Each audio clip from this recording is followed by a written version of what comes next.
அனைவருக்கும் இனிய தமிழ் புத்தாண்டு தின நல்வாழ்த்துக்கள். சித்திரை திங்களில் முத்திரை பதிக்க முத்தான 3 கருத்துக்களை உங்கள் முன் வைக்கின்றேன். நோய் நொடி இல்லாத உடலும் பிறருக்கு உதவுகின்ற நல்ல எண்ணமும் இனிமையான சொற்களும் தான் உண்மையான அழகாகும். அவற்றை பற்றி ஒரு சிற்றுரை. நோய் எவ்வாறு உண்டாகின்றது? மிகினும் குறையினும் நோய் செய்யும் நூலோர் வலி முதலா எண்ணிய 3. அது என்ன வலி முதலாகிய எண்ணிய 3? அதாவது காற்று, நீர், உணவு இவற்றில் எது குறைந்தாலும் மிகுந்தாலும் உடலுக்கு நோய் ஏற்படும் என்று திருவள்ளுவர் கூறியுள்ளார். இந்த உடம்பை எவ்வாறு பேணி பாதுகாப்பது? அற்றால் அளவறிந்து உண்க அஃதுடம்பு பெற்றான் நெடிது உய்க்குமாறு. அதாவது முன்பு உண்ட உணவு செரித்த பிறகு அளவறிந்து உண்ணுதல் வேண்டும். அதுவே இவ்வுடம்பை நெடுங்காலம் போற்றும் வழியாகும். அடுத்ததாக உதவக்கூடிய எண்ணம். உதவக்கூடிய எண்ணம் பற்றி மார்ட்டின் லூதர் கிங் சொல்கின்றார் ஒரு அருமையான ஒரு வாசகம்.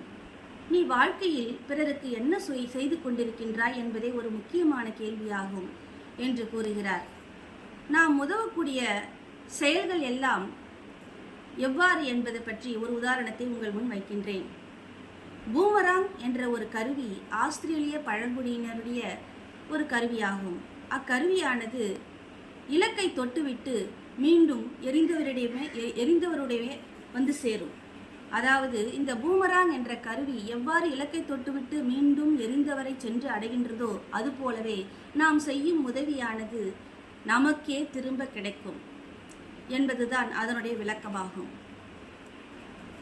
அடுத்து உதவி என்பது எவ்வாறு செய்ய வேண்டும் என்பது பற்றி சொல்வோமானால், காலத்தினால் செய்த நன்றி சிறிதனினும் ஞாலத்தின் மானப்பெரிது. நாம் செய்யக்கூடிய உதவியை சரியான நேரத்தில் செய்தால் அது உலகத்தை விட பெரியதாகும்.